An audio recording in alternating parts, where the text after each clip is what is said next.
तमाम तर शुहदाए मिल्लत जाफ़रिया अपने अपने मरहूमीन मोमिनीन व मोमिनात जो हमारे दरमियान नहीं, सबको याद रखते हुए एक मरतबा सूरतुल फ़ातिहा बिस्मिल्लाहिर्रहमानिर्रहीम मालिकि यौमिद्दीन इय्याका नअबुदु व इय्याका नस्तईन बिस्मिल्लाहिर्रहमानिर्रहीम बिस्मिल्लाहिर्रहमानिर्रहीम रब्बना तक़ब्बल मिन्ना इन्नका अंतस समीउल अलीम। सल्लल्लाहु अलैहि मुहम्मद व आले मुहम्मद।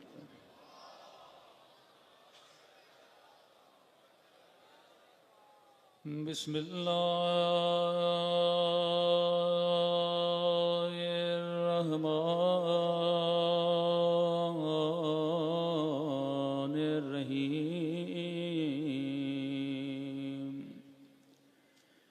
अल्हम्दुलिल्लाहि रब्बिल आलमीन। अल्हम्दुलिल्लाहि कमा हुवा अहलो। अस्सलातु वस्सलामु अला सय्यदिल मुरसलीन व ख़ातमे नबिय्यीन अबिल क़ासिम मुहम्मद।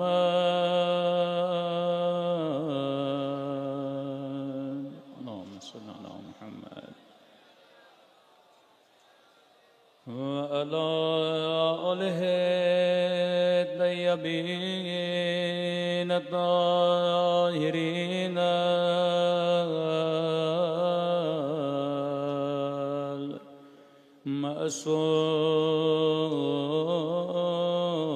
मअसूमीन। समल के दुआ इमाम ज़माना। अल्लाहुम्मा कुल्ले वलियका हुज्जत इब्ने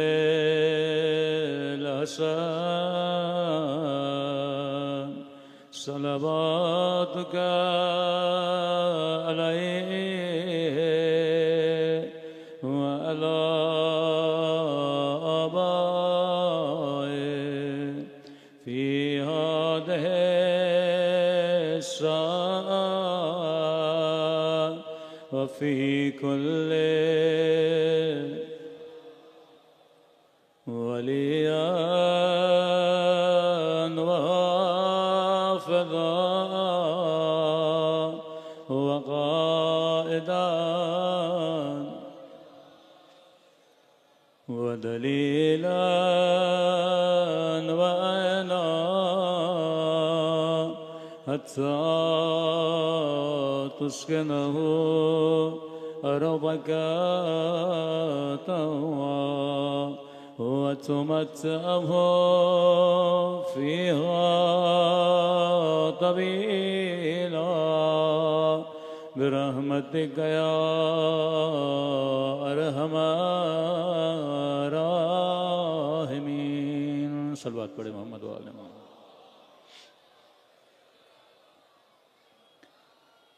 बिस्मिल्लाहिर्रहमानिर्रहीम। रब्बि इश्रह ली सदरी व यस्सिर ली अमरी वहलुल उक़दतम मिन लिसानी यफ़क़हू क़ौली।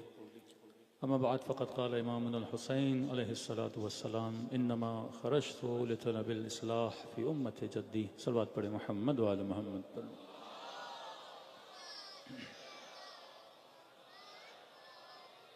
दुआ है परवरदिगार आलम हम सब का यहाँ पे आना अपनी बारगाह आली में कबूल फरमाए और जिस मकसद ज़िंदगी को लेकर इस फ़र्श अज़ा पे तशरीफ़ लाए खुदा उन मकासद में भी हम सबको कामयाबियाँ कामरानियाँ नसीब फरमा दे।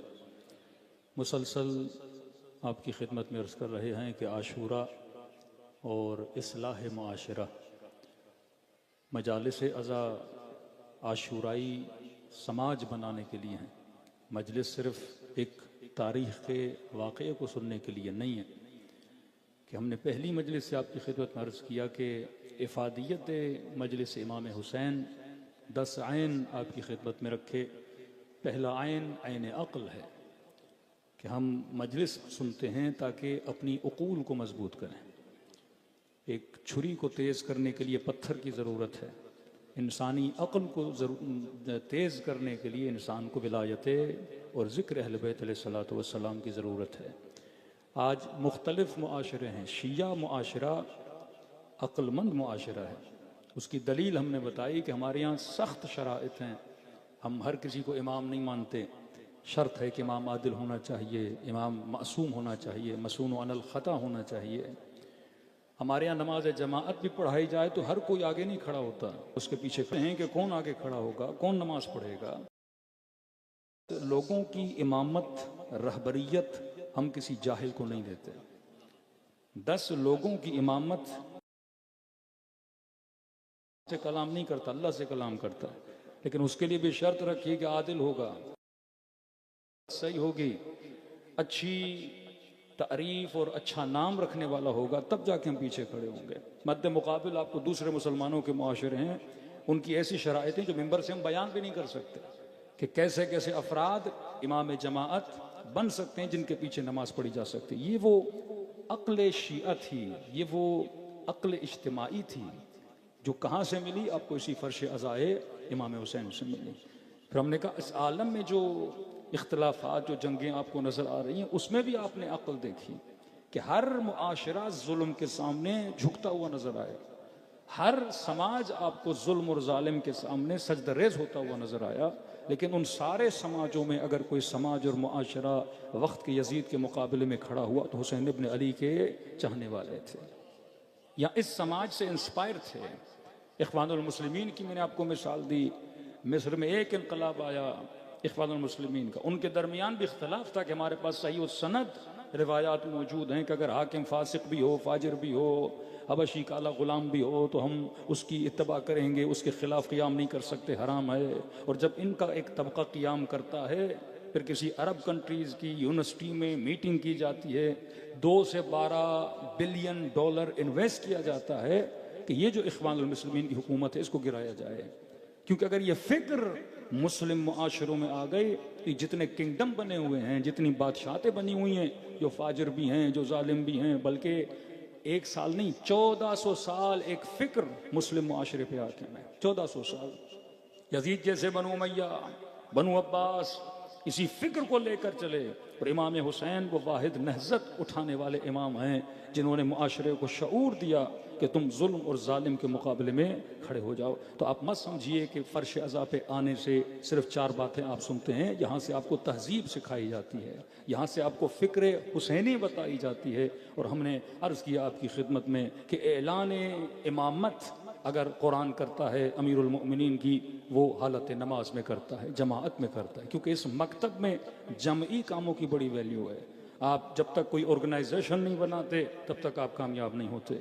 आज क्यों शिया नज़र आते हैं? क्योंकि एक जगह पे जमा हो जाते हैं। खुदा को ये जमा होना बड़ा पसंद है कि अगर कहत आ गया लोग मिलें दुआ करें, घर में कोई बीमार है 40 मोमिन जमा हो जाएं दुआ करें। ये जमा होना खुदा को बड़ा पसंद है। इसे कहते हैं मुअल्लिफतुल क़ुलूब। इमाम हुसैन फ़र्श अज़ा पे बुला के आप लोगों के दिलों को जोड़ना चाहते हैं। मैंने बारिस्तरीन मिसाल दी इराक़ और ईरान की जंग की। 8 साल 2 मुल्क आपस में लड़ें, सदियों तक इनके बीच में इख्तलाफ होना चाहिए। दुनिया के कई भी मुल्क आप देख रहे, जब उनकी जंगें होती हैं नस्लों की नस्लें आपस में लड़ती रहती हैं। लेकिन अजब है 8 साल लड़ने वाले मुल्क, अरबईन हुसैनी में अजीब नज़ारा नज़र आया कि एक मोमिन दूसरे मोमिन के पाँव दबा रहा है, एक मोमिन दूसरे मोमिन को पानी पिला रहा है। ये कौन है जिसने एक शिया को दूसरे शिया से मिला दिया? ये अबा अब्दुल्लाह हुसैन है। ये हुसैन की मोहब्बत है, ये आज़ादारी अबा अब्दुल्लाह है। तो समझो ये आज़ादारी समाज को बनाने का नाम है। मौला हुसैन फरमाते मैं हुकूमत की लालच में नहीं, मैं जाह तलबी के लिए नहीं, मैं नफ्स व हवा व हवस के लिए नहीं, फरमाया मैं इसलिए निकला ताकि अपने रसूल की उम्मत की इस्लाह करूं। तो जब तक मुआशरा सालेह नहीं बनता, यरसुहा इल्ला इबादिय सालिहीन, ज़मीन का विरसा किन को मिलेगा? इबादुस सालिहीन को। तो अगर हम इमाम ज़माना के लिए ज़मीन असाजी करना चाहते हैं कि मौला ज़हूर फरमाए ये जमान चाहते इमाम ज़माना के लिए कुछ करें, तो उसके लिए ज़रूरी है सबसे पहले हम इस्लाह करें। इस्लाह तब तक मुमकिन नहीं जब तक हम अपने मुआशरों में यकजहती यकसुई पैदा नहीं करते। सलवात पढ़े मोहम्मद वाले मोहम्मद पर।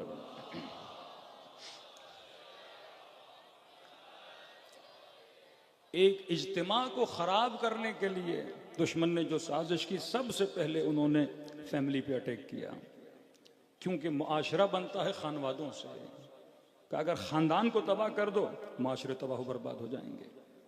तो the war against the family, मैंने बुक बताई आपको, नौजवान जो बाशऊर हैं इस बुक को डाउनलोड करें, पढ़ें। लिखने वाला अंग्रेज़ है, इसने खुद लिखा कि हमारे मुआशरों को कैसे तबाह किया।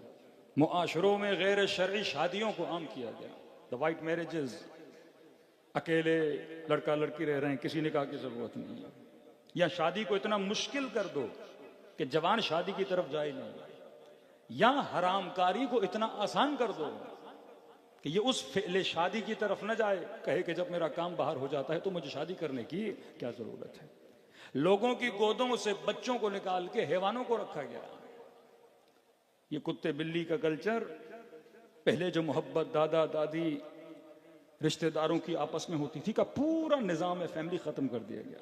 फेमिनिज्म को आम कर दिया गया, औरतों को आजादी के नारे की खुशबू दिखा के, नारा दिखा के उनको घरों से बाहर लाया गया, और इनको सिर्फ एक प्रोडक्ट बनाया गया ताकि इनको इस्तेमाल किया जाए। उसका फायदा भी कैपिटलिज्म के जो कमर्शलिज्म की बुनियाद पर है उसका फायदा लिया जाए।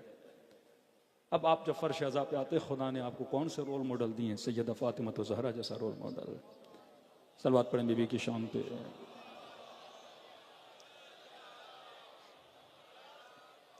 जनाब ज़ैनब कुबरा जैसा रोल मॉडल। खुदा ने ऐसे रोल मॉडल आपको दिए हैं कि जिनकी बुनियादों पे आप अपनी नस्लों को समझा सकते हैं। इमाम हुसैन अपने क़ियाम के लिए 4 चीज़ें बयान करते हैं।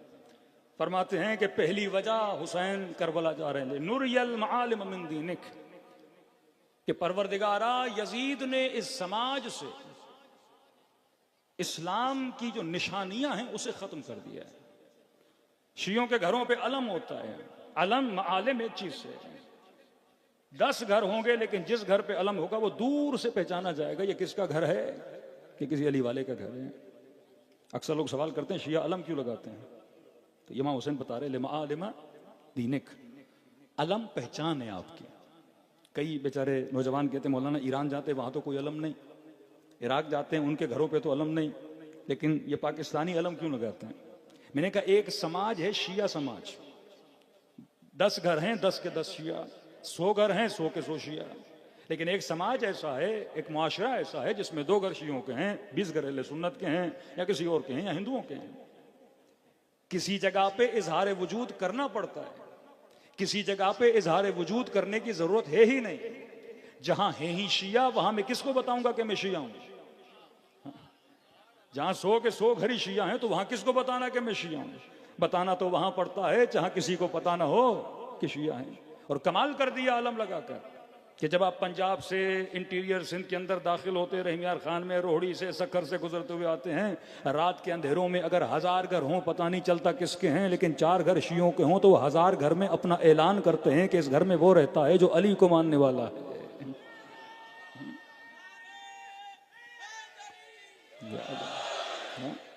ऐलान वजूद, इजहार करो, तकिये का जमाना नहीं, बताओ कि किसके मानने वाले हो, हुसैन इब्न अली के मानने वाले हो।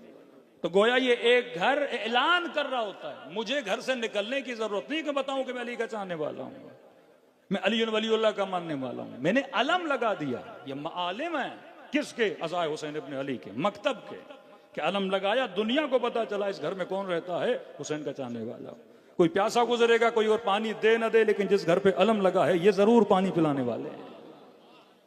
कोई मदद करे न करे, लेकिन इस घर के अंदर रहने वाले हमारी मदद जरूर करेंगे। यहां इमाम हुसैन फरमाते हैं कि मैं इसलिए निकला ले नुरियल मआलिम मिन दीनिक, ताकि लोगों को बताऊं कि अलम दीन क्या है।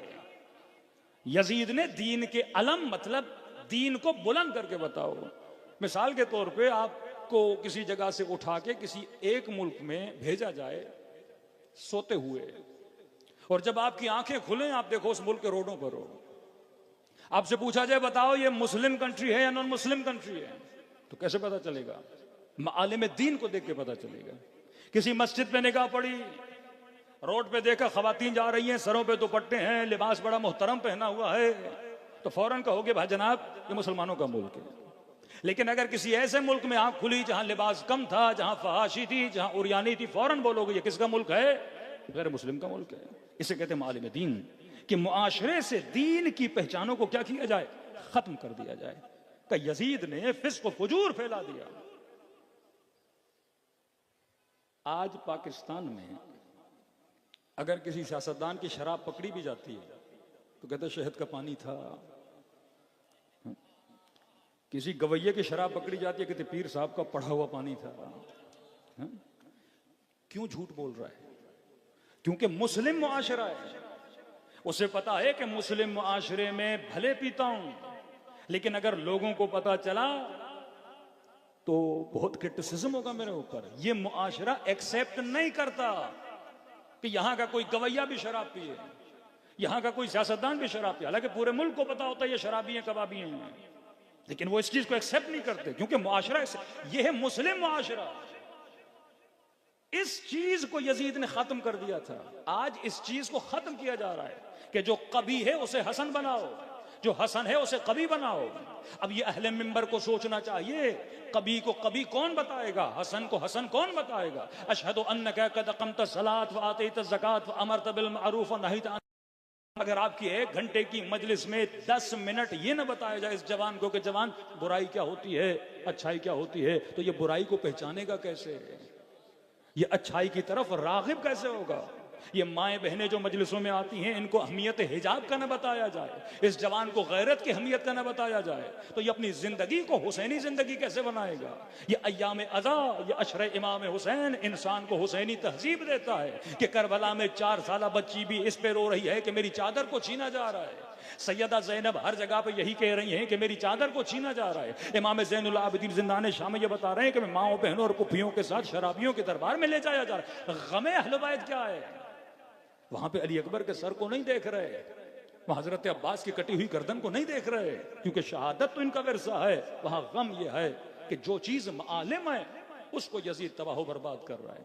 आज मुख्तलिफ पब्लिसिटी के टूल्स मौजूद हैं जो निजाम शैतान को फैला रहे हैं। उसमें मीडिया ले लें, सोशल मीडिया ले लें, इंस्टाग्राम ले लें, टिकटॉक ले लें, फेसबुक ले लें, जगह जगह बेहयाई को फैलाया जा रहा है। लेकिन आपके ज़माने में एक टूल अबा अब्दुल्लाह हुसैन ने आपको दिया है, वो है मिंबर इमाम हुसैन अलैहिस्सलातो वस्सलाम, जो जवानों को बताता है कि सही क्या है और गलत क्या है। सलवात पढ़े मोहम्मद वाले।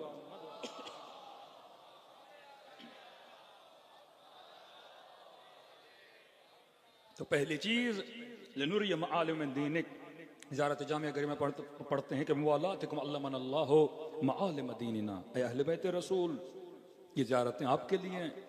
अल्लमन अल्लाह, अल्लाह ने हमें सिखाया, बेमुवालातिकुम, आपकी विलायत के जरिए से कि मालिम दीन क्या है। विलायत अहले बैत हमें बताती है कि दीन शिनासी क्या है। इस लफ्ज़ कुबह को समझें, कुबह गुना। कई चीजें 50 साल पहले बुरी थी, आज बुरी नहीं है। आज बुरी क्यों नहीं लगती? क्योंकि आहिस्ता आहिस्ता उस गुनाह का कभी जो होना था वो खत्म होता गया। आप देखते हैं कि वालदा बड़े हिजाब में, बेटी का हिजाब नहीं है, क्योंकि वालदा जिस जनरेशन से ताल्लुक रखती है उस जनरेशन में हिजाब की बड़ी वैल्यू थी। बेटी क्योंकि 20s में पैदा हुई है, इस जनरेशन में क्योंकि हिजाब की वैल्यू नहीं है, उस स्कूल में इस चीज की वैल्यू को बताया नहीं जाता, टीवी और मीडिया पे इस चीज को आम कर दिया गया, लिहाजा ये बेहिजाब है। तो जनरेशन टू जनरेशन इंसान की तरबियत पे इफेक्ट डालती है। 20 साल पहले, 40 साल पहले जो चीज बुरी थी आज बुरी नहीं लगती। मैं अक्सर मजाल से मिसाल दे चुका हूं कि आज से 40 साल पहले अगर कोई बंदा फटी हुई पैंट पहनता तो लोग कहते हैं यहां फकीर है, यहाँ सीने के लिए इसके पास बेचारे के पास पैसे नहीं है। हाँ? अगर पहन के रोड पे निकलता तो 4 लोग उसको चवन्नियां अठन्नियां देते कि जनाब अच्छे कपड़े जाके ले लो। लेकिन आज अमीर होगा, मालदार होगा, फटी हुई जींसें, फटे हुए कपड़े पहनेगा, माशरे में कोई उस पर एतराज नहीं करेगा, क्योंकि पहले कभी था, अभी हसन बन चुका। पहले बुरा था, अब इस बुराई को क्या बना दिया गया? अच्छा बना दिया गया। ये फैशन डिजाइनिंग के जरिए से, ये कपड़े मार्केट में ऐसे लाके माशरे में किसको फैला। अब किसकी जिम्मेदारी है? ये बाप की जिम्मेदारी है, ये माँ की जिम्मेदारी है कि फ्रॉम द 7 years, जब बच्ची 7 साल की ऐसे सिखाया जाए बेटा हया क्या है, बेटा गैरत क्या है। दुनिया के कई ममालिक को घूमने के बाद जो सबसे सख्त तरीन चीज एक खतीब को तबलीग के अंदर लगी वो ये थी कि हम लोगों को नमाजी बना सकते हैं, शराब छुड़वा सकते हैं, कई चीजें हदीसें बता बता के इनकी घुट्टी में डाली जा सकती हैं और ये शराब को छोड़ के फरशाजा के जरिए से नेक बन सकते हैं, नमाजी बन सकते हैं, नमाज पढ़ने वाले बन सकते हैं। सबसे मुश्किल तरीन चीज किसी इंसान की फितरत से जो निकल गई है दोबारा उसे डालना, वो हया है। कब कोई हया का टीका बन जाए, कोई हया की टेबलेट बन जाए कि ये डेली खाए से हया मिले। सबसे मुश्किल तरीन चीज गैरत है। गैरत बातों से नहीं आती, हया कलाम से पैदा नहीं होता। ये फ्रॉम द 7 years, जब 7 साल का ये बच्चा है, बच्ची है, अगर आपने उस वक्त इसको सही ट्रेनिंग दी, इसके अंदर हया पनपेगा, इसके अंदर हया बड़ा होगा।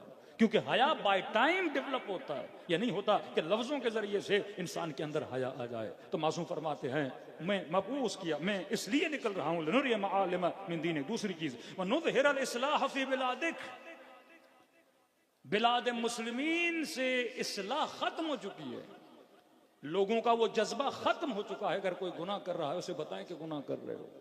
वक्त का हाकिम सुबह की 2 रकत नमाज 4 रकत पढ़ा देता है। लोग एतराज करते हैं जनाब आपने 2 को 4 कर दिया, कहते हैं आपको तो खुश होना चाहिए, मैंने कम नहीं किया है, मैंने तुम्हें ज्यादा पढ़ा है, तुम्हें सवाब ज्यादा होगा।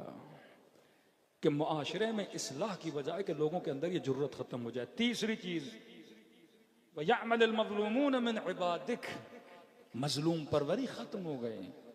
मौला फरमाते मैं इसलिए निकला हूं ताकि मजलूमों की मदद की जाए, मैं इसलिए ऐलान क़ियाम कर रहा हूं ताकि जिन पे जुल्म होता है उन पे जुल्म ना हो। कितना जुल्म हुआ जनाब हानी इब्न उरवा पे, कितना जुल्म किया जिंदानों में। किसी से दुश्मनी है आप उसे मार देते हैं, मामला खत्म हो जाता है। लेकिन इस कदर मुआशा बिगड़ चुका कि इमाम हुसैन को शहीद किया, शहीद करने के बाद इनके बदन पे घोड़े दौड़ाए गए, इनकी बच्चियों को तमाचे मारे गए। क्योंकि शामात के लोग जो अहले शाम थे, शाम फतह हुआ, इन्होंने कभी रसूल खुदा को नहीं देखा। इस्लाम के वर्जन है, एक वर्जन इमाम हुसैन वाला, एक वर्जन बनु उमय्या वाला। सबसे पहला हाकिम शाम का यजीद इब्न अबू सुफियान, माविया का भाई। दूसरा हाकिम मुआविया इब्न अबी सुफियान। तीसरा हाकिम यजीद इब्न मुआविया। इन्होंने कभी रसूल को नहीं देखा, इन्होंने कभी असहाबे रसूल को, अहले मदीना को इतना आते जाते नहीं देखा। इन्होंने दीन को जिस जबान से सुना था वो बनु उमय्या की जबान थी, और वो दीन था कि जिस तरह आज एक शिया नमाज पढ़ खत्म करने के बाद तस्बीह हजरत ज़हरा पढ़ता है, ये तस्बीह पढ़ते थे सब अमीरुल मोमिनीन को। तब आप देखते हैं 30,000 का लश्कर करबला में जमा हो जाता है, और मौला हुसैन फरमाते हैं मुझे कत्ल क्यों करने आए हो? आवाज आती है बुग़्ज़न लिअबीक, हुसैन तेरे बाबा के बुग़्ज़ में तुझे कत्ल करने के लिए आए हैं। दुश्मन का प्रोपेगंडा इतना ज्यादा हो जाए। अब ये अबा अब्दुल्लाह अल हुसैन है, इमाम ज़ैनुल आबिदीन, 2 खुतबे देते हैं यजीद की दरबार में। फरमाते मैं सफ़ा का बेटा हूँ, मैं मरवा का बेटा हूँ। वो फसाहत, वो बलागत, बाज लोग वहीं इमाम का खुतबा सुन के गिरिए और रोने में शुरू हो जाते हैं, जिनके दिलों पे इतने सालों से बुग़्ज़ अहले बैत को भरा गया था। जब मुअज्जिन अजान देता है तो हम फरमाते हैं यजीद ये बताइए जिस मोहम्मद का नाम ले रहा है वो तेरा नाना था या मेरा नाना है? इस तरह से सैयदा ज़ैनब ने अपने खुतबों से इनके शऊर को, इनके विजदान को क्या किया? बेदार किया। कहते हैं कि एक नमाज में, नमाज पढ़ने के बाद ये बदबख्त अमीरुल मोमिनीन पे सब करना भूल गया। तो पीछे से किसी ने कहा कि अमीर हमें तो ये बोला गया था कि सब करना जरूरी है, हद्दल इम्कान वाजिब है, इसको तर्क नहीं किया जा सकता। तो इसने कहा क्योंकि मैंने सब नहीं किया मैं इसका कफारा दूंगा। इसने अमीरुल मोमिनीन पे सब न करने के कफारे में एक मस्जिद बनाई, जिस मस्जिद का नाम ही वो रखा गया कि ये मस्जिद क्या है? ये वो मस्जिद है जहां पे सब पे अमीरुल मोमिनीन किया जाए। जिनके हाथ चूमने चाहिए थे, जिनके दर पे जाके इल्म लेना चाहिए था, माशरा उन्हीं का क्या बन गया? दुश्मन बन गया। ये फर्श अज़ा है जिसने आपको गुलाम अमीरुल मोमिनीन बनाया। सलवात पढ़े मोहम्मद व आले मोहम्मद।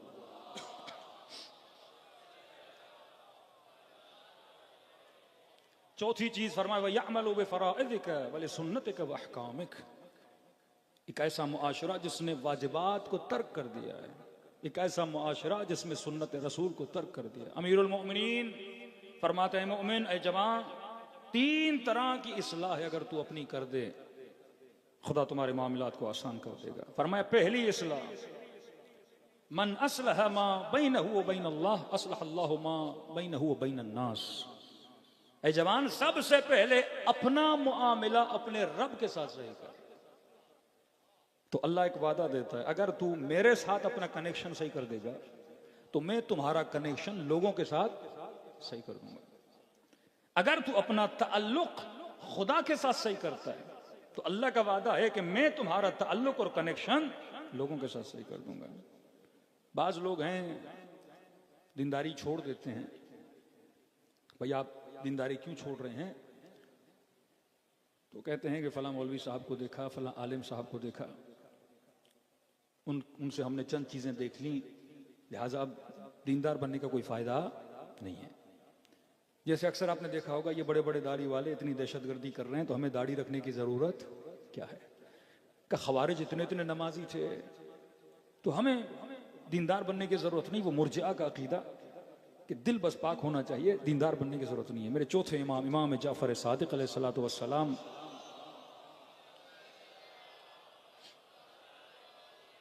पहले शुबहा दूर करें, आप दीनदार बनो। अगर कोई दीनदार नुमा शख्स कोई गलत काम करता है उसकी वजह से आपको दीन छोड़ने का हक नहीं है कि जनाब फला नमाजी था, उसने चोरी कर दी, इस नमाज का फायदा क्या है?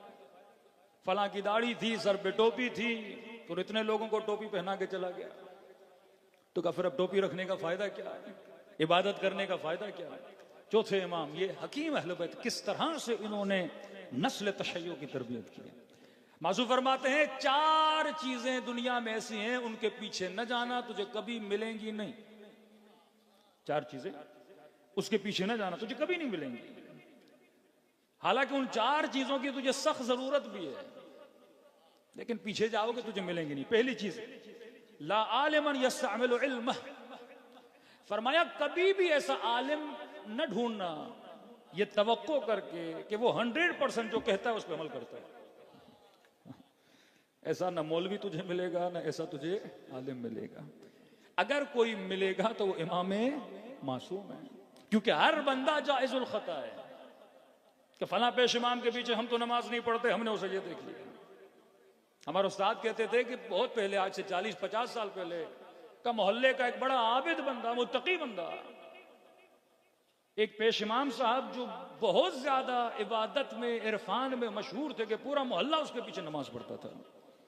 लेकिन देखा ये बंदा मस्जिद में आता है, छत पे जाके नमाज पढ़ता है, मौलवी साहब के पीछे नमाज नहीं पढ़ता। किसी ने जाके पूछा आप क्यों नहीं पढ़ा? का छोड़ दीजिए, हमारे अपने मामलात हैं। कि जनाब नमाज है, जमात का सवाब, पूरी सफ खड़ी, आप पीछे क्यों नहीं आते? अब पुराने जमाने की सोच बता रहा हूं कि मौलवी को कैसा होना चाहिए, लोगों की सोचें देखें। तो कह रहे हैं हमने इनको किसी के घर पे देखा था, ये बड़े मुर्गे और चरखे खा रहे थे। अब मौलवी होते हुए मुर्गे खाना, ये तो आदिल नहीं है। इनको तो खाना वही खाना चाहिए जो हमने सुना अमीरुल मोमिनीन उबले हुए कद्दू खाते थे, सूखी हुई रोटी खाते थे। छठे मां फरमाते हैं कभी भी ऐसे आलिम की तलाश में न निकलना जिससे तुम ये तवक्को रखो कि 100% ये जो कहता है उस पर क्या करता है, अमल करता है।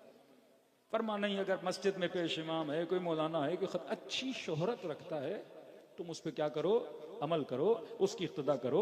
लेकिन जितना डीप के अंदर जाओगे तुझे कोई आलिम नहीं मिलेगा। जब आलिम नहीं मिलेगा तो आलिमों का किनारा करना छोड़ दोगे, आलिमों के साथ रहना छोड़ दोगे, और जब आलिमों का साथ छोड़ोगे तो इल्म का साथ छूट जाएगा, और जब इल्म का साथ छूट जाएगा तो बेअमल हो जाओगे। दूसरी चीज फरमाते हैं कि अमलन बिला रिया। फरमाया ऐसा अमल भी न ढूंढो, ढूंढ ढूंढ के थक जाओगे कि जिस अमल में रिया ना हो। मुमकिन ही नहीं है कि कोई बंदा कहे मैं नमाज जमात पढ़ने जा रहा हूं कि आज के बाद नहीं जाऊंगा। भाई क्यों नहीं जाओगे? कि मोहल्ले वाले देख रहे हैं, कल बोलेंगे ये बड़ा मुत्तकी है तो मैं नमाज जमात नहीं जाऊंगा, रिया ना हो जाए। हम तो घर में छुप के पढ़ते हैं ताकि अमल क्या रहे, खालिस रहे। नहीं, बाज अमल में रिया जरूरी है। जमात में जाओ ताकि दुनिया देखे, जुलूस में आओ ताकि दुनिया देखे, मातम करो ताकि दुनिया देखे, हुसैन हुसैन कहो ताकि दुनिया सुने और देखे। फरमाया अमलन बिला रिया नहीं हो सकता। एक बंदा रूटीन से नमाज शब पढ़ता है, आज रात किसी ने उसको अपने घर पे दावत दी, खाना था, अब नमाज शब का वक्त हुआ, अब जहन में शैतान वसवसा लाएगा, जनाब अभी नमाज शब पढ़ोगे, ये समझेंगे बड़ा मुत्तकी है, बड़ा परहेजगार है, तो लिहाजा नमाज शब पढ़ने की जरूरत नहीं है। फरमाया नहीं, ऐसा अमल है ही नहीं। तुम्हारी नीयत ये होनी चाहिए कि मैं रियाकारी नहीं कर रहा, लेकिन अगर उस अमल से रिया निकल रहा है, लोगों की नजर में वो अमल आ रहा है, उस अमल को करने में कोई वजह नहीं है। तीसरी चीज फरमाया तामन बिला शुबहा, ऐसी गजा की तलाश में निकलो जिसमें कोई शुबहा ना हो। वो गजा तुझे मिलने वाली नहीं है। किसी के घर में गए, उसने मुर्गा रखा है, उसने कोई गोश्त रखा है, अब आप सोचना शुरू हो गए ये गोश्त जिस दुकान से लिया था उसने अल्लाह अकबर पढ़ा था कि नहीं, उसने छुरी सही से चलाई थी कि नहीं। फरमा इन सोचों में जाओगे तो गोश्त से भी जाओगे और भूख मर जाओगे, खाने से भी चले जाओगे। तो फरमा इतनी डीप में नहीं जाना। हाँ, जिसके घर जा रहे हो देखा करो फर्द मुतदय्यन है कि नहीं, कमाई उसकी अच्छी है कि नहीं। लेकिन अगर मशहूर ज़माना है कि जनाब राशि हैं, जनाब फासिक हैं, जनाब फाजिर हैं, इनकी कमाई अच्छी नहीं है, उसके घर में खाना खाना क्या है, हराम है। लेकिन आम सा मोमिन है, आपको पता है रिज़्क़ हलाल कमाता है, अब उसमें इतनी जुस्तजू और तहकीक करने की ज़रूरत नहीं है। सल्लल्लाहु अलैहि मोहम्मद वाले मोहम्मद।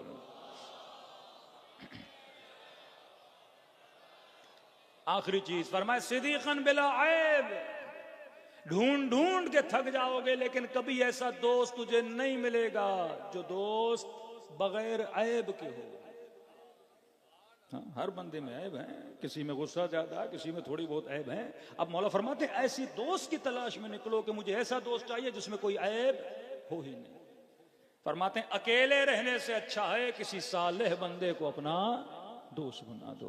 अब हर बंदे में ऐब हैं, दो ऐब तुम्हारे अंदर हैं, दो उसके अंदर। लेकिन किसी फासिक को ना बनाना, फाजिर को ना बनाना। जिसे भी दोस्त बनाते हो ये तवक्को न रखा करो कि इसके अंदर कोई ऐब नहीं है, या उसकी जाती जिंदगी के अंदर न झांका करो कि आज मेरे साथ था, कल कहाँ गया था, रात कहाँ गुजारी थी। तुम्हें जासूसियां करने की जरूरत नहीं है। बस अगर मुआशरे में मस्जिद में आने वाला है, नमाजी है। मासू फरमाते हैं दो चीजें देखा करो। मौला कौन सी चीज? फरमाया एक देखा करो वफाए अहद करता है कि नहीं, जबान का सच्चा है कि नहीं, अमानतदार है कि नहीं। अगर ये दो खुसूसियतें इसके अंदर है, ये इस काबिल है कि इसे क्या बनाया जाए, दोस्त बनाया जाए। हमारे मौलाना कहते हैं कि जवान तंजीमी जवान थे, एक जवान मस्जिद में नमाज पढ़ने आ रहा था, तो उसे कहा जनाब आप मस्जिद में नहीं आते, आप जुलूस में नहीं आते, आप दिफाए मुकद्दस के जुलूस में नहीं आते, हम मरकजी प्रोग्राम्स करते हैं, आप यहाँ पे नहीं आते। उसने कहा भाई इन प्रोग्रामों में मुझे जाना पसंद नहीं है, मैं न दिफाए मुकद्दस में आता हूँ, न धरनों में आता हूँ, न क्या कभी कभी नमाज पढ़ने आता हूँ।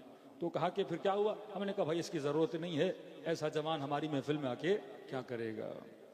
आलिम ने कहा इसी को तो लाओ महफिल में। अगर ये तुम्हें झूठ बोलता कि मुझे पसंद है तो बुरा था, इसने तुझे क्या बताया? सच बताया कि जनाब ऐसी जगहों पे मैं नहीं जाता। मतलब जबान का क्या है? सच्चा है। इस बंदे को इस महफिल में लाओ, फिर आहिस्ता आहिस्ता इसके अंदर दीन की मोहब्बत को पैदा करो। दीन एक दिन में किसी को आप दीनदार नहीं बना सकते, आहिस्ता आहिस्ता बच्चों को महफिल अहल बैत में लाया जाता है। वहाब कल्बी भी क्रिश्चियन था, किरदार इमाम हुसैन से हुसैनी बना। जनाब ज़ुहैर को कितनी मरतबा इमाम ने कासिद भेजे, कितनी मरतबा पैगामात भेजे, लेकिन आखिरी पैगाम में जनाब ज़ुहैर बना। तो हर चीज की तरकीब अहल बैत फरमाई है। फरमाया अगर तू अपना ताल्लुक अल्लाह के साथ सही करे, खुदा तुम्हारा ताल्लुक बंदों के साथ सही कर देगा। कि मेरे छठे इमाम जाफर सादिक अलैहिस्सलातु वस्सलाम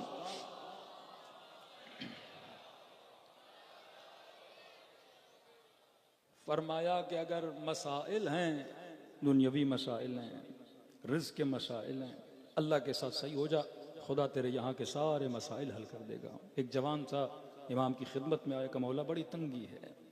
कल एक वाक़या सुना, आज दूसरा सुना रहा हूँ। इमाम ने इसके लिए दुआ की। ये जवान बाहर निकला, इसने देखा गली के अंदर एक अंगूठी पड़ी है, बड़ी कीमती अंगूठी। सीधा गया अंगूठी बेचने वालों की बाजार में, कीमत करवाई। उन्होंने कहा जनाब ये तो बहुत ज्यादा महंगी अंगूठी है, बहुत ज्यादा महंगी है। किसकी है? कि मेरे नहीं है, रास्ते से मिली है, मैं भी ढूंढ रहा हूँ। तो उन्होंने कहा हमें पता है ये महंगी अंगूठियां फला यहूदी है वो पहना करता है, शायद उसकी अंगूठी हो। ये उस यहूदी के पास पहुंचता है, कहता है ये आपकी अंगूठी है? वो निशानियां बताते हैं, हाँ हमारी अंगूठी है। यहूदी परेशान होता है, कहता है ए जवान मुस्लिम, ए जवान मोमिन, ए जवान मुतदय्यन, पहले ये बता कि अगर किसी और को ये अंगूठी मिलती, वो सीधा अपनी जेब में रख के चला जाता। कौन सी चीज है जिसने तुझे मेरे दर पे लाया? अमानतदारी, कि तूने इतनी कीमती चीज मुझे आकर वापस दी। इसने मुस्कुराकर कहा कि यहूदी, कयामत के दिन तुझे भी उठाया जाएगा, मुझे भी उठाया जाएगा। तू अपने नबी के साथ उठाया जाएगा, मैं अपने नबी के साथ उठाया जाऊंगा। अब यहां पे मूसा बैठे हैं, यहां पे हजरत रसूल बैठे हैं, और यहां तू बैठा है, यहां मैं बैठा हूं।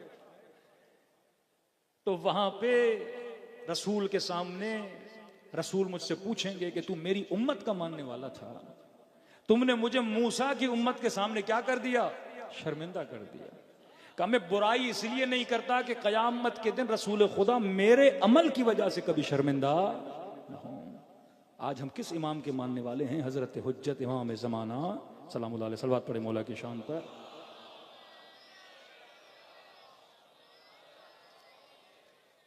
तो हमने किसको सुरखरू करना है? इस जवान ने इमाम ज़माना को सुरखरू करना है। फरमाया अपना और अल्लाह के दरमियान ताल्लुक सही कर, खुदा लोगों के दरमियान ताल्लुक सही कर। दूसरी चीज नहजुल बलागा, मौला फरमाते हैं जिसने अपनी आखिरत को सही किया, खुदा उसकी दुनिया को सही कर देगा।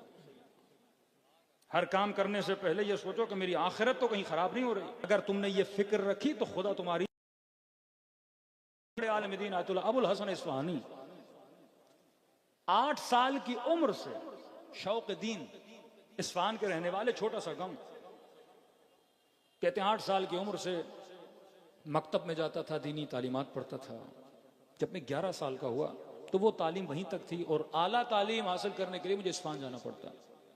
तो अपने वालिद को कहा कि बाबा मैं इस्फहान चला जाऊं। उन्होंने कहा बेटा आपकी उम्र 11 साल है, छोटा बच्चे हो, खाने का मसला, कपड़ों का मसला, अकेले तको तना दुरूस परदेश में किस तरह रहोगे? ये तुम्हारे बस की बात नहीं है। लेकिन शौक दीन, नूर दीन, हिदायत का इतना शौक, कब मैंने जाना है, मेरा दिल यहां नहीं लग रहा। बाप न माना। रात को वालिद सो जाते थे, फिर आके वालिद के पांव बैठ जाते थे, अपने हाथ से पांव दबाते थे ताकि बाबा राजी हो जाएं। कि मैंने इतना रोया, मैं इतना रोया कि बिल आखिर मेरा बाप राजी हो गया। कि मुझे छोड़ के आए इस्फहान का मदरसे सदर गालिबन, उसके अंदर दाखिला करवाया, वापस आ गए।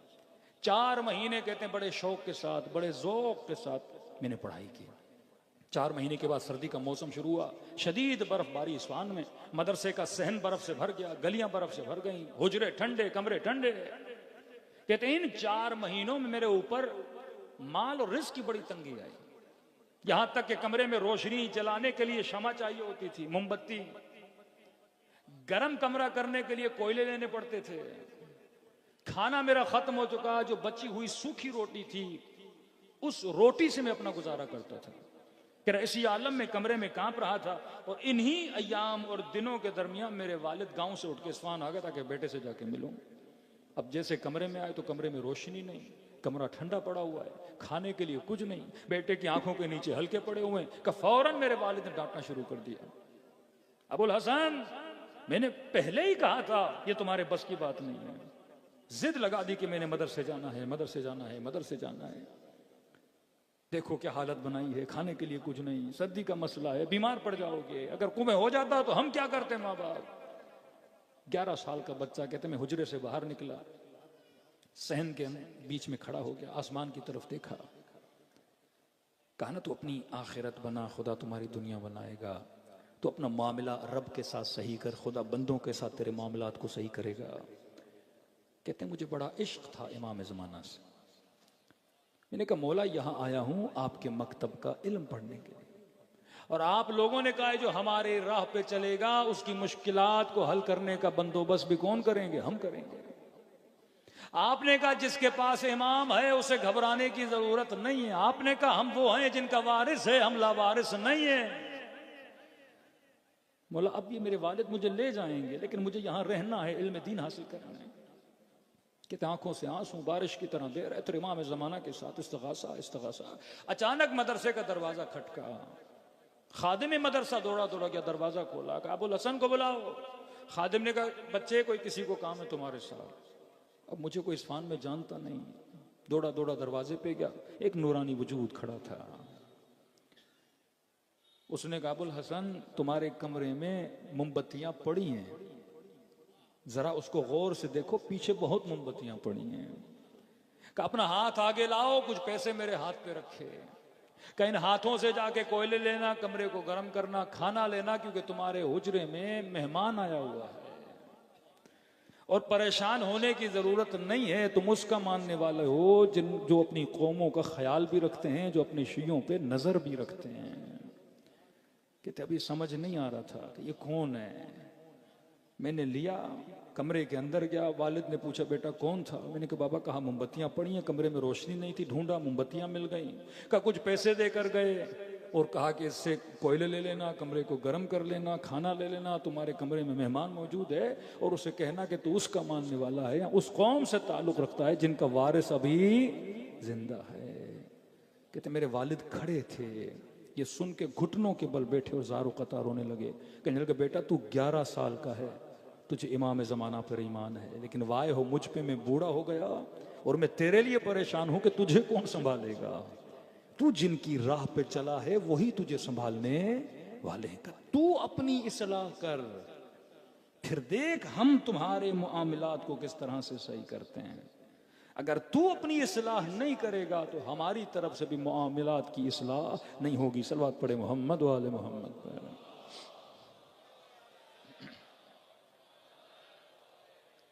फरमाया 3 चीजें अगर इंसान पैदा न करे, एक रब की मारिफत, दूसरा रब की मोहब्बत, तीसरा मोहब्बत के बाद उस अमल पे न उतरे। मजलिस अज़ा आपके दिलों में मारिफत पैदा करती है। आप यहां क्यों आए? क्योंकि आपके दिलों में मोहब्बत थी। एक कदम इंसान पीछे है और वो कदम कौन सा है? अमल का कदम है। अब आओ करबला में जरा देखो मोहब्बत कितनी थी। गुलाम है, नाम है जॉन, गुलाम अबू ज़र, गुलाम अली, गुलाम इमाम हसन, गुलाम इमाम हुसैन। पूरी जिंदगी गुजार दी गुलामी में। बूढ़ा था, बाज रिवायात में है कि 90 साल से ज़्यादा इनकी उम्र थी। जनाब जौन हैं, जनाब सईद हैं, कुछ ऐसे असहाबे करबला हैं जिनकी उम्रें बहुत ज़्यादा हैं। इमाम की खिदमत में आए कि मौला मैं भी चाहता हूँ कि करबला में अपनी जान आप पे कुर्बान करूँ। इमाम ने देखा जौन को, बूढ़ा है, कि तुम्हारी पूरी जिंदगी हमारी गुलामी में गुजरी है, हमने तुमसे जिहाद को उठा लिया। जौन जिंदगी के आखिरी दिन है सुकून के साथ मदीने में गुजर। का मौला मेरा दिल है मैं अपनी जान आप पे कुर्बान करूं। का जौन मैं हुसैन इजाजत नहीं दे सकता, बूढ़े हो। अब अगर गुलामी का शौक भी है तो मेरे बाद जो इमाम है वो ज़ैनुल आबिदीन है, जाके उनकी गुलामी कर। कहते खेमे इमाम ज़ैनुल आबिदीन में आए, मौला फरमाते मैंने महसूस किया कि कोई है जो मेरे कदमों पे सर रख के ज़ारो कतार रो रहा है। आंखें खोली, क्या देखा? जनाब जौन, इशारा किया ऊपर आइए। कदमों को जमा किया इमाम ने। क्या मसला है? कि आपके बाबा से इसने जिहाद मांगा लेकिन इजाजत नहीं दे रहे, कह रहे हैं कि हमने जिहाद उठा लिया आखिरी जिंदगी का। जब बाबा खुद जिहाद का फरीजा उठा रहे हैं तो आप क्यों जाना चाहते हैं? कि मौला वो गुलाम कैसा जो अच्छे वक्तों में साथ रहे, बुरे वक्तों में साथ छोड़ दे। आप सिफारिश करें। मिलता है इसने एक जुमला का मौला कहीं ऐसा तो नहीं मुझे इसलिए नहीं भेजा जा रहा कि मेरा रंग काला है। इमाम हुसैन से सिफारिश की इमाम ज़ैनुल आबिदीन ने, और जैसे अबा अब्दुल्लाह को पता चला, इसने कहा मौला कहीं ये वजह तो नहीं है कि मेरा रंग काला है, क्योंकि अरब हबशी गुलामों को बहुत कम समझते थे। इसने जैसे कहा मौला मेरा रंग काला इस वजह से तो नहीं कहते। अबा अब्दुल्लाह हुसैन ने अपनी बाहों को फैलाया कि जॉन मेरे सीने से लग जाए। वो और हैं जिनके यहाँ रंग देखा जाता है, हम और हैं जिनके यहाँ किरदारों को देखा जाता है। यहाँ रफ्तार देखी जाती है, रंग नहीं देखा जाता। कहा मैं तुझे इजाजत देता हूं। कहते इतना बूढ़ा था, मौला इसे घोड़े पे सवार कराना चाहते थे लेकिन इसके कदमों में ताब और ताकत नहीं थी कि घोड़े पे बैठ सके। कहा मौला कोई मसला नहीं, मैं पैदल जाऊंगा। कमर झुकी हुई, कसके कमर पे कपड़ा बांधा, हाथ में नेजा और तलवार लिया और वसत मैदान में गया। ऐ लश्कर यजीद, मैं गुलाम हुसैन इब्न अली हूँ, मैं उनका गुलाम हूँ जिनके यहाँ मौत का कोई खौफ नहीं होता, जो जिहाद पे फख्र करते हैं। इब्न साद को खबर मिली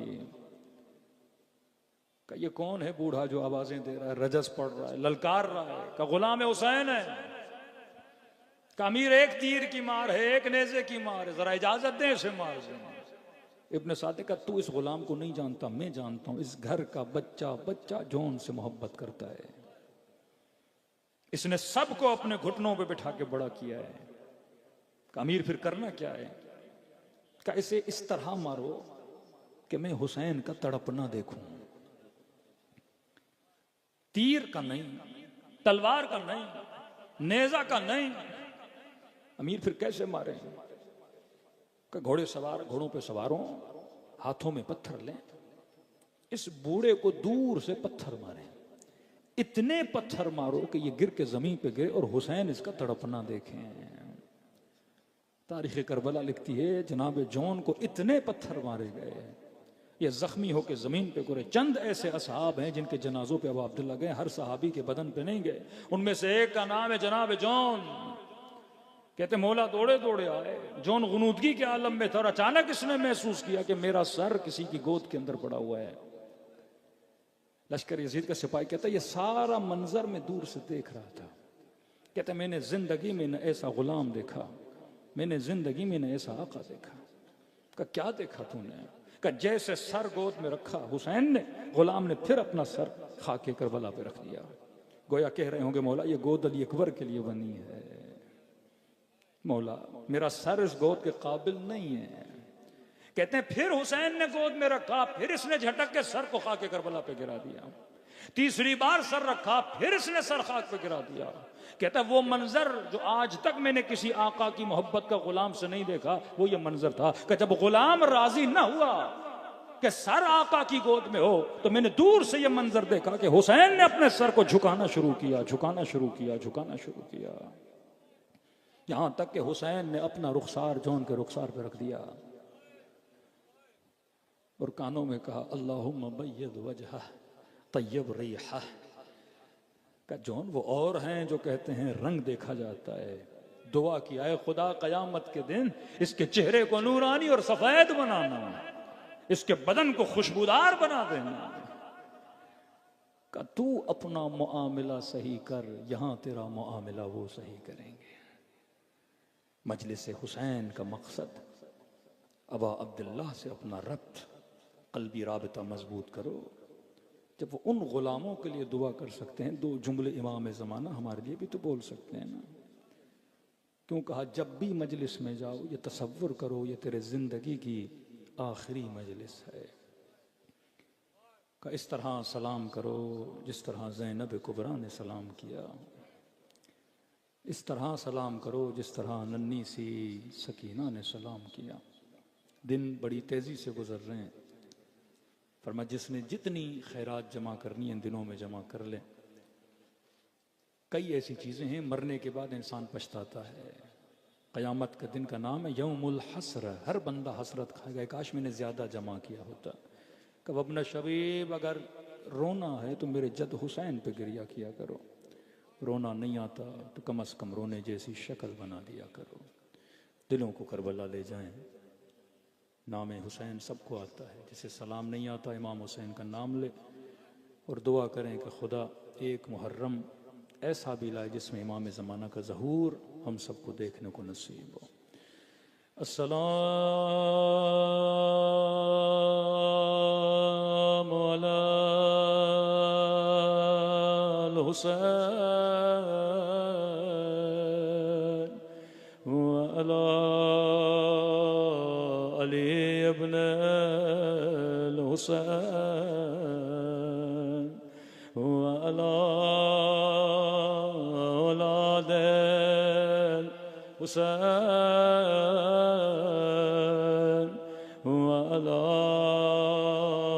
अस्हाब अल हुसैन की ज़दा बुलंद हो। अस्सलाम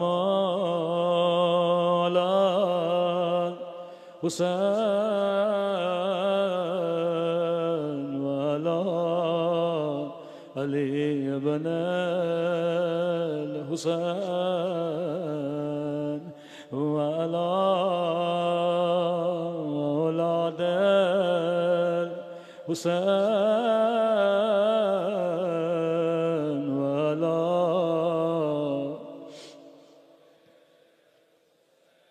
सब मिलके आवाज गूंजनी चाहिए, अस्सलाम अला हुसैन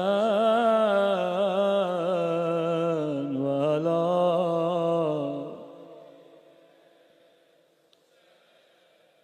वाला औलाद हुसैन वाला अस्हाब। मेरा सलाम हो उस दर्द भरे मंजर पे जब बहन की निगाह हुसैन की पामाल लाश पे पड़ी। बड़ी हसरत से हुसैन के बदन को देखा, रो के अर्ज किया, मेरे अल्लाह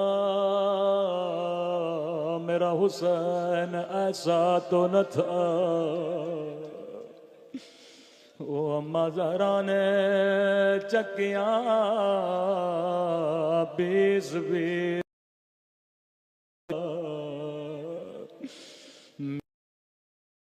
मेरा हुसैन इस काबिल तो न था कि उसके बदन पे घोड़े दौड़ाए जाए। जिस लाइन ने घोड़े दौड़ाए थे, इब्न साद के पास आया, कहने लगा, इब्न साद जब मैंने हुसैन के बदन पे घोड़े दौड़ाए, मैंने अपने कानों से हुसैन की पसलियां टूटने की आवाज सुनी थी।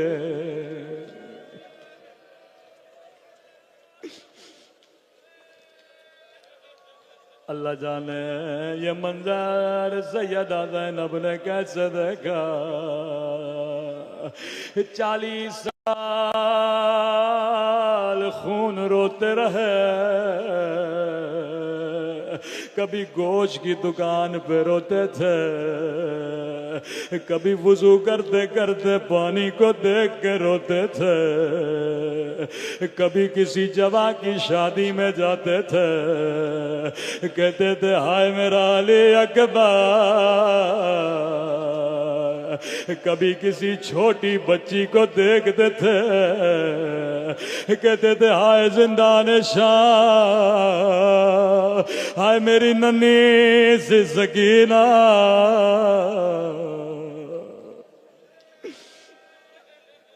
इतना रोए, लोगों ने एतराज करना शुरू कर दिया। मौला पानी को देख के रोते आए, शादी में जाते हैं रोते आए। मौला शहादत तो आपका विरसा है। फरमाया हाँ शहादत मेरा विरसा है। ऐ मोमिन मुस्लिम तूने कुरान पढ़ा है, याकूब का एक यूसुफ गुम हुआ था, जिंदा था। याकूब ने सिर्फ खून भरा कुर्ता देखा था। इतना रोए वब यव्वत आईना, आंखें सफेद हो गए। लेकिन मैंने अकबर के सीने में बर्छी देखे, मैंने 6 महीने के गले में तीर देखा, मैंने कासिम के लाशों को टुकड़े टुकड़े होते देखा।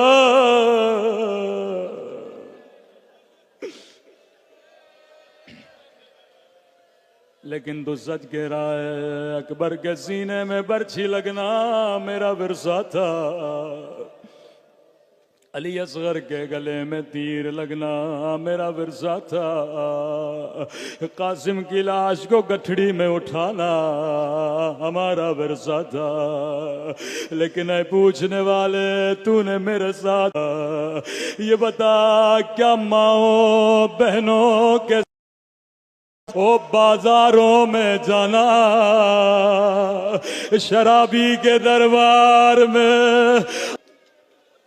कसाई ने जल्दी जल्दी से कपड़ा रखा, मौला मैं माफी चाहता हूँ, मुझे नहीं पता 3 ऐसे सवाल किए, पूरे बाजार में कोहराम बपा हुआ। कसाई मेरा सवाल हुआ हैवान है, तूने काटने से पहले पानी पिलाया था या नहीं? मौला मैं मुसलमान हूँ, पानी पिलाता हूँ। रोके कहने लगे हाय मेरा 6 महीने खुश्क ज़बा होठों पे फेरता रहा, किसी को रहम नहीं आया।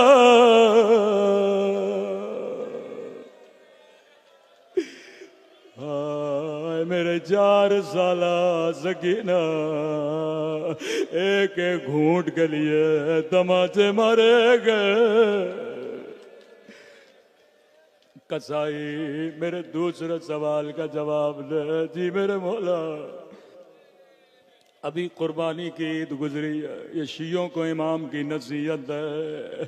फरमाया कसाई ये बता, जब तू इस हैवान को ज़बा कर रहा था, कोई और हैवान तो देख नहीं रहा था? मौला मैं आपका मानने वाला हूँ, मैंने पीछे जाके ज़बा किया था। एक मर्तबा करबला का रुक किया, हाय मेरी पुप्पी ज़ैनब ओ 70 कदमों से देख रही थे। वशिम रुजाल सुनाला सदरे,